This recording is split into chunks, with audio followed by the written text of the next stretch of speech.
안녕하세요. 다시 찾아와 주신 여러분을 환영합니다. 티켓도 없던 사람들이 경기장 밖에서 아리랑을 따라 부른 그 밤, 이걸 그냥 콘서트라고 부를 수 있을까요? 많은 분들이 이번 멕시코 2일차를 보면서 이렇게 말했습니다. BTS가 또 경기장을 찢었다. 멕시코 아미들이 미쳤다. 분위기가 역대급이었다. 맞습니다. 그런데 그 정도로 끝내면 이 밤의 핵심을 절반도 못 본 겁니다. 진짜 장면은 조명이 터진 무대 한가운데만 있었던 게 아니에요. 오히려 가장 이상하고 가장 묵직하고 가장 오래 남는 장면은 경기장 밖에서 벌어졌습니다. 멤버들의 얼굴도 보이지 않고 한국어 가사도 또렷하게 들리지 않는 곳에서 사람들은 희미하게 새어나오는 아리랑의 장단 하나를 붙잡고 한국어로 따라 불렀습니다. 왜 멕시코시티의 거리에서 아리랑이 울렸을까요? 왜 루차리브레 마스크 하나와 미스티코 재킷 하나가 이 밤 전체의 의미를 바꿔버렸을까요? 이건 단순히 팬서비스가 좋았다는 얘기가 아닙니다. 팬서비스라고 부르기엔 너무 빠르고 너무 정확하고 너무 깊었습니다. 어제 멕시코의 문화를 직접 보고 오늘 그걸 무대 위의 장면으로 되돌려주는 속도, 그리고 그 답을 받은 멕시코 아미들이 이번에는 한국의 노래를 자기들의 목소리로 다시 돌려주는 장면, 이건 공연이 아니라 문화가 서로를 알아보고 대답하는 순간이었습니다. 오늘은 이 밤을 세 겹으로 보겠습니다. 표면에서는 BTS가 어떻게 멕시코를 무대 위로 끌어올렸는지, 그 아래에서는 왜 팬들이 그걸 단순한 이벤트가 아니라 진심으로 받아들였는지, 마지막으로는 왜 경기장 밖에서 울린 아리랑이 이번 멕시코 공연의 진짜 상징이 됐는지 보겠습니다. 먼저 표면부터 보죠. 멕시코 2일차는 시작하기 전부터 이미 1일차의 연장선이 아니었습니다. 첫날 공연이 끝나고 난 뒤 현장에 있던 팬들의 영상과 후기가 쏟아졌습니다. 분위기가 어땠는지, 함성이 어느 정도였는지, 아미밤이 어떻게 흔들렸는지, 멤버들이 어떤 표정을 지었는지, 그 모든 조각들이 밤새 퍼졌습니다. 그러니까 2일차의 경기장으로 들어간 사람들은 그냥 새 공연을 보러 간 게 아니에요. 이미 전날의 전설을 듣고 그 다음 장면을 확인하러 들어간 겁니다. 기대감이 그냥 높은 정도가 아니라 시작 전부터 달아올라 있었습니다. 공연장은 문이 열리기 전부터 이미 반쯤 끓고 있었고 밖에 거리까지 그 열이 번져 있었습니다. 그런데 오프닝에서 바로 이상한 장면이 나옵니다. 댄서들이 무대 위로 뛰쳐나오는데 평소처럼 단순한 검은 복면이 아니었습니다. 루차 리브레를 떠올리게 하는 마스크였습니다. 멕시코 프로레슬링의 상징, 그 나라 대중문화의 아주 강한 이미지가 BTS 공연의 첫 장면에 들어온 겁니다. 이게 왜 중요하냐면 전날 멤버들이 실제로 루차리브레 경기를 관람했기 때문입니다. 아리나 멕시코에서 본 그 열기, 그 색깔, 그 몸의 언어가 하룻밤 만에 무대 위의 장면으로 돌아온 거예요. 준비 시간이 길어서 완성도가 나온 게 아니라 오히려 시간이 짧았기 때문에 더 진심처럼 보였습니다. 그냥 멕시코니까 이런 거 하나 넣자가 아니라 우리가 어제 본 걸 오늘 여러분에게 다시 보여주고 싶다는 답장처럼 느껴진 겁니다. 여러분, 이 정도면 팬 서비스가 아니라 거의 하루 만에 만든 문화 답장입니다. 누가 회의록을 길게 쓴 것도 아닌데 무대가 바로 대답해버린 거예요. 보통 해외 투어에서 현지 요소를 넣는 방식은 꽤 뻔합니다. 굵기 한번 흔들고 현지어로 한두 마디 하고 도시 이름 크게 외치면 관객은 당연히 좋아합니다. 물론 그것도 의미가 있죠. 그런데 이번 장면은 그보다 한 단계 더 들어갔습니다. 루차리브레는 멕시코의 단순한 관광 이미지가 아닙니다. 대중적이고 몸으로 말하고 캐릭터와 신화가 같이 움직이는 문화입니다. BTS는 그걸 장식품처럼 걸어둔 게 아니라 공연의 움직임 속으로 넣었습니다. 그 차이가 큽니다. 그리고 거기서 끝나지 않았습니다. 진이 무대에 등장하는 순간 경기장이 한 번 더 터졌습니다. 전날 루차리브레 현장에서 멕시코의 슈퍼스타 미스티코와 연결됐던 그 재킷, 바로 그 맥락을 무대 위로 가져온 겁니다. 설명이 필요 없는 장면이었어요. 팬들은 이미 알고 있었습니다. 어제 멤버들이 경기장에 갔고 미스티코와 만났고 그 상징적인 순간이 영상으로 퍼졌고 오늘 그 기억이 옷 한 벌로 다시 나타났다는 걸요.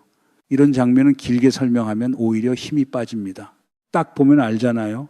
아, 이 사람들이 그냥 왔다 가는 게 아니구나. 그 감각이 바로 꽂히는 겁니다. 이 지점에서 중요한 건 BTS가 멕시코 문화를 사용했다는 느낌이 아니라는 겁니다. 사용과 응답은 다릅니다. 사용은 가져다 붙이는 겁니다. 응답은 상대가 준 것을 기억하고 자기 언어로 다시 건네는 겁니다. 루차 리브레 마스크와 미스티코 재킷이 팬들에게 크게 먹힌 이유가 여기에 있습니다. 멕시코 아미들은 그걸 알아본 거예요. 우리 문화를 알고 있네가 아니라 방금 본 걸 마음에 담았네. 이 차이는 아주 큽니다. 팬들이 열광한 건 단순히 재킷이 멋있어서가 아닙니다. 그 옷이 어제와 오늘을 연결했기 때문입니다. 이쯤에서 다들 이렇게 정리하고 싶을 수 있습니다. BTS가 멕시코 문화를 존중했다. 그래서 멕시코 팬들이 감동했다. 틀린 말은 아닙니다. 근데 여기서 멈추면 이 밤의 절반도 못 봅니다. 진짜 이상한 장면은 무대 위가 아니라 무대 밖에서 벌어졌습니다. 그리고 그 장면 때문에 이 콘서트는 단순한 공연 후기가 아니라 훨씬 더 큰 이야기로 바뀝니다. 무대 안에서는 아리랑이 울렸습니다. BTS의 이번 투어에서 아리랑은 단순한 공명이 아니라 한국이라는 정서와 세계 투어라는 형식이 만나는 상징처럼 작동합니다. 그런데 멕시코 2일차에서 정말 놀라운 건 그 아리랑이 공연장 안에서만 울린 게 아니었다는 겁니다. 경기장 밖에도 사람들이 있었습니다. 티켓을 구하지 못한 팬들, 그래도 근처를 떠나지 못한 팬들, 안에서 새어나오는 소리를 따라가던 팬들, 그들에게는 멤버들의 목소리가 선명하게 들리지 않았습니다. 무대의 디테일도 보이지 않았습니다. 한국어 가사가 또렷하게 들렸다고 말하기도 어렵습니다. 그런데 장단은 들렸습니다. 그리고 그 장단 하나를 붙잡고 밖에 있던 팬들이 아리랑을 따라 부르기 시작했습니다. 여기서 장면이 뒤집힙니다. 무대 위에서는 BTS가 멕시코의 루차 리브레에 답했습니다. 그런데 거리에서는 멕시코 아미들이 한국의 아리랑에 답했습니다. 한쪽이 주고 한쪽이 받는 그림이 아니에요. 서로가 서로의 문화를 받아서 자기 목소리로 다시 돌려주는 장면입니다. 이게 이번 2일차의 진짜 핵심입니다. BTS가 멕시코를 불렀고 멕시코는 아리랑으로 대답했습니다. 그 순간부터 이건 그냥 해외 팬들이 한국 노래를 따라 불렀다는 귀여운 장면이 아닙니다. 문화가 왕복한 겁니다. 아니, 생각해 보세요. 공연장 안에 들어간 사람들은 당연히 노래를 따라 부릅니다. 티켓을 샀고 무대를 보고 있고 음향을 온몸으로 받고 있으니까요. 그런데 밖에 있는 사람들은 다릅니다. 그들은 완성된 공연을 보고 있지 않습니다. 조각난 소리, 희미한 리듬, 주변 사람들의 반응, 휴대폰 화면 몇 개, 그걸로 밤을 버티고 있는 겁니다. 보통이면 그건 결핍입니다. 표를 못 구해서 생긴 결핍. 그런데 멕시코 아미들은 그 결핍을 다른 방식으로 바꿨습니다. 경기장 밖을 두 번째 객석으로 만들어버렸습니다. 이게 말이 됩니까? 안에 못 들어가서 끝난 게 아니라 밖에서 또 하나의 공연을 열어버린 겁니다. 이 장면을 두고 일부에서는 열정적이다라고 말합니다. 물론 맞습니다. 하지만 열정이라는 말만으로는 부족합니다. 열정은 감정이고 이 장면은 구조입니다. BTS 팬덤은 단순히 좋아하는 사람들이 많이 모인 집단이 아니라 현장에서 스스로 장면을 만들어내는 집단입니다. 누가 지휘하지 않아도 아미밤이 한 방향으로 흔들리고, 누가 대본을 나눠주지 않아도 멤버 이름이 순서대로 터지고, 누가 공식 이벤트를 열지 않아도 경기장 밖에서 노래가 이어집니다. 이건 팬덤이 가진 자기 조직력입니다. 그리고 멕시코 2일차는 그 조직력이 얼마나 강한지 보여준 밤이었습니다. 특히 MIC 드롭 전주가 나왔을 때의 장면은 그냥 예쁜 영상이 아닙니다. 경기장을 가득 채운 아미밤이 마치 하나의 생물처럼 움직였습니다. 신호가 따로 보이지 않는데도 같은 방향으로 흔들리고 같은 리듬으로 반응하고 멤버들의 이름이 물결처럼 이어집니다. 이걸 실제로 본 사람들은 압니다. 영상으로는 절반도 안 담깁니다. 수만 개의 작은 빛이 따로 움직이는 게 아니라 하나의 호흡처럼 움직이는 순간이 있습니다. 그때 공연장은 관객이 앉아있는 공간이 아니라 무대와 관객이 같이 움직이는 장치가 됩니다. BTS 공연에서만 볼 수 있다는 말이 그냥 팬덤 내부의 과장이 아닌 이유가 여기에 있습니다. 문제는 여기서부터입니다. 이런 장면이 경기장 안에서만 벌어졌다면 우리는 그냥 멕시코 관객이 대단했다고 말하면 됩니다. 그런데 이번에는 밖까지 확장됐습니다. 티켓을 구하지 못한 사람들이 공연장 주변에 모였고 현장 영상과 목격담에 따르면 그 규모가 수만 명으로 추정될 만큼 컸습니다. 정확한 공식 숫자로 못 박을 필요는 없습니다. 핵심은 숫자 자랑이 아니니까요. 중요한 건 공연장 안의 열기가 밖으로 새어나갔고 밖에 팬들이 그 열기를 받아 다시 키웠다는 겁니다. 안과 밖의 경계가 흐려졌습니다. 티켓이 있느냐 없느냐가 경험의 전부를 결정하지 못하는 밤이 되어버린 겁니다. 이건 사실 도시현상에 가깝습니다. 멕시코 공연이 시작되기 전 BTS는 이미 멕시코시티 한복판에서 거대한 환영을 받았습니다. 대통령궁 발코니, 소칼로 광장, 수만 명의 팬들, 도시 전체를 덮은 보라색 열기. 이 배경을 모르고 이 1차만 보면 그냥 팬들이 많이 모인 공연처럼 보일 수 있습니다. 그런데 그 전후로 같이 보면 그림이 달라집니다. 이건 공연장 하나에 갇힌 이벤트가 아니라 도시의 여러 장소가 하나의 서사로 연결된 사건입니다. 소칼로에서 시작된 환영이 GNP 세그로스 스타디움 안으로 들어갔다가 다시 경기장 밖거리로 흘러나온 겁니다. 여러분, 이게 핵심이에요. 스타디움은 티켓을 가진 사람만 들어갈 수 있습니다. 하지만 상징은 티켓 검사를 하지 않습니다. 상징은 담장을 넘어갑니다. 음악도 그렇고 함성도 그렇고 팬덤의 감정도 그렇습니다. 이날 밤 멕시코시티에서 벌어진 일은 바로 그거였습니다. 공식 공연장은 안에 있었지만 실제 사건은 밖으로 계속 새어나갔습니다. 안에서 들려오는 노래를 밖에서 따라 부르고 밖에서 찍은 영상이 다시 전 세계 아미들에게 퍼지고 그걸 본 다른 나라 팬들이 또 멕시코를 부러워하고 감동합니다. 한 번의 공연이 현장에서 끝나지 않고 네트워크를 타고 계속 확장되는 겁니다. 여기서 BTS가 가진 특이한 힘이 나옵니다. 많은 아티스트가 공연장에서 뜨거운 반응을 얻습니다. 그런데 BTS의 경우 공연장 바깥의 사람들까지 공연의 일부처럼 움직입니다. 이게 단순한 인기와 다른 지점입니다. 인기는 표를 팔 수 있습니다. 하지만 공동체는 표가 없어도 현장에 남게 만듭니다. 인기상. 인기는 차트를 움직입니다. 하지만 공동체는 도시의 길을 움직입니다. 인기는 함성을 만들지만 공동체는 언어가 다른 사람들에게 아리랑을 부르게 만듭니다. 이 차이가 멕시코 2일차에서 아주 선명하게 드러났습니다. 그렇다고 이 밤이 계속 장엄하기만 했던 건 아닙니다. BTS 공연의 힘은 무겁게만 가지 않는다는 데 있습니다. 지민이 오랫동안 팬들이 기억해온 상징적인 플립 동작을 보여줬을 때 경기장은 순간적으로 폭발했습니다.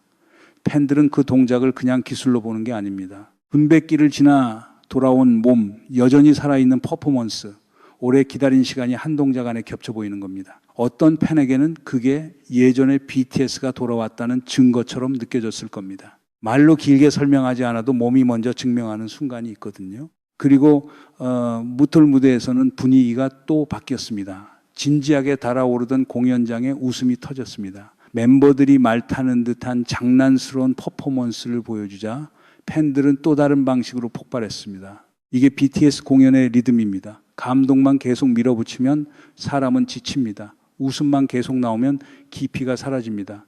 그런데 BTS는 그 사이를 아주 자연스럽게 오갑니다. 방금 전까지는 아리랑 때문에 울컥하게 만들다가 바로 다음 순간에는 아니 저걸 지금 저기서 한다고 싶은 장면으로 긴장을 풀어버립니다. 전쟁도 아니고 콘서트인데 감정 체력 관리가 이렇게 치밀합니다. 참 무섭죠. 서프라이즈 곡 순서가 왔을 때는 또 다른 층이 열렸습니다. 매 공연마다 어떤 곡이 나올지 전 세계 팬들이 기다리고 있었고 멕시코 2일차에서 특히 크게 반응이 터진 곡은 Just One Day, 한국어 제목으로 하루만이었습니다. 이 곡은 지금의 BTS를 대표하는 압도적인 대형 무대와는 결이 조금 다릅니다. 화려한 폭발보다 부드러운 온도, 강한 비트보다 오래된 설렘, 그리고 어딘가 애틋한 초기의 시간이 들어있는 노래입니다. 그래서 오래된 팬들에게는 단순한 선곡이 아닙니다. 자기 기억의 문을 여는 버튼입니다. 한번 보세요. 어떤 노래는 현재의 분위기를 끌어올립니다. 그런데 어떤 노래는 사람을 과거로 데려갑니다. Just One Day가 바로 그런 쪽입니다. 멕시코시티의 밤하늘 아래에서 이 곡이 흘러나왔을 때 팬들이 비명 섞인 환호를 터뜨린 건 단순히 좋아하는 곡이 나와서가 아닙니다. 그 노래가 BTS의 초기 시간, 팬들이 처음 이 그룹을 좋아하게 된 순간, 오래 기다린 시간, 그리고 지금 다시 완전체를 보는 감정을 한꺼번에 건드렸기 때문입니다. 팬덤은 노래를 듣는 게 아니라 자기 시간을 다시 만나는 겁니다. 이렇게 보면 멕시코 2일차의 구조가 보입니다. 하나는 현지 문화의 리듬입니다. 루차 리브레, 마스크와 미스티코, 재킷이 그 역할을 했습니다. 하나는 공동체의 리듬입니다. 경기장 안팎의 아미밤, 이름을 부르는 함성, 밖에서 이어진 아리랑이 그 역할을 했습니다. 그리고 하나는 기억의 리듬입니다. Just One Day가 그 역할을 했습니다. 이 세 리듬이 겹쳤기 때문에 2일차는 단순히 첫날보다 더 뜨거웠다가 아니라 첫날과 다른 방식으로 깊어졌다가 됩니다. 열기만 올라간 게 아니라 의미의 층이 늘어난 겁니다. 그리고 여기서 가장 중요한 문장이 나옵니다. 문화는 번역될 때가 아니라 되돌아올 때 살아납니다. 잠깐 조용해지는 지점입니다. 이 장면은 시끄러운데 의미는 이상하게 조용해요. BTS가 루차 리브레를 무대에 올렸을 때 그건 멕시코 문화를 한국 아티스트의 공연 언어로 번역한 것이었습니다. 그런데 멕시코 아미들이 아리랑을 따라 불렀을 때 그건 한국의 노래가 멕시코의 거리에서 다시 살아난 순간이었습니다. 한쪽이 다른 한쪽을 소비한 게 아닙니다. 서로가 서로를 받아서 다시 돌려준 겁니다. 그래서 이 밤이 오래 남는 겁니다. 그냥 멕시코 팬들이 대단했다는 말로는 부족합니다. 이건 BTS와 멕시코 아미가 서로의 상징을 주고받은 밤이었습니다. 처음에 물었습니다. 이걸 그냥 콘서트라고 부를 수 있느냐고요. 지금 와서 보면 질문이 조금 틀렸습니다. 콘서트는 안에서 열렸지만 진짜 증거는 밖에서 터졌습니다. 안에서 루차 리브레가 무대 언어로 바뀌었고 밖에서 아리랑이 거리의 합창으로 바뀌었습니다. 안에서는 멤버들이 멕시코를 향해 손을 내밀었고 밖에서는 팬들이 한국어 노래로 그 손을 다시 잡았습니다. 그러니까 이 밤은 단지 BTS가 멕시코에서 성공했다는 이야기가 아닙니다. BTS와 멕시코가 서로를 알아본 이야기입니다. 이 차이는 앞으로 더 중요해집니다. K-팝이 세계적으로 인기가 있다는 말은 이제 너무 흔합니다. 누구나 알고 있습니다. 그런데 인기가 많다는 것과 어떤 나라의 사람들이 자기 언어도 아닌 노래를 거리에서 함께 부르는 것은 다른 문제입니다. 전자는 시장의 크기입니다. 후자는 관계의 깊이입니다. BTS가 멕시코에서 보여준 건 시장 점유율이 아니라 관계의 밀도였습니다. 티켓이 팔렸다는 사실보다 더 중요한 건 티켓이 없는 사람들까지 그 관계 안에 남아 있었다는 겁니다. 이건 숫자로만 설명하기 어렵습니다. 물론 여기엔 조심해야 할 부분도 있습니다.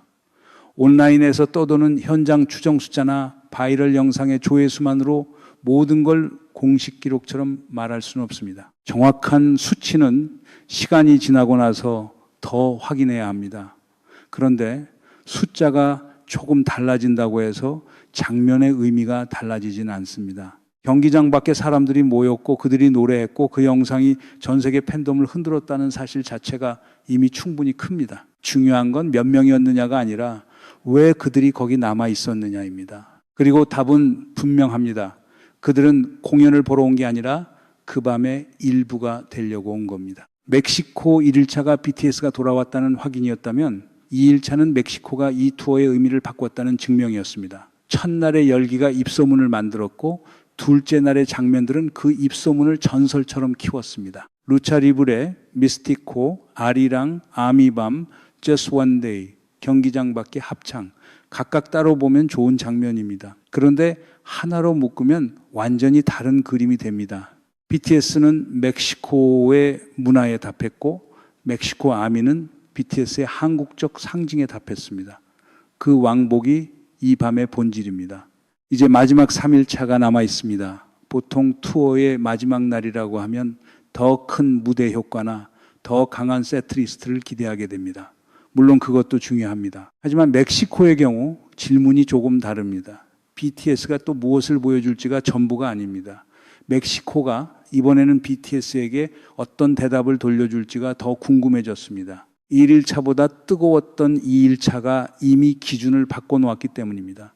이제 팬들은 단순히 다음 곡을 기다리는 게 아닙니다. 다음 상징을 기다리고 있습니다. 그래서 이 이야기는 아직 끝나지 않았습니다. 경기장 안에서 어떤 곡이 나올지, 멤버들이 어떤 장면을 만들지, 밖에 팬들이 다시 어떤 방식으로 밤을 이어갈지 그 모든 것이 3일차의 관전 포인트가 됩니다.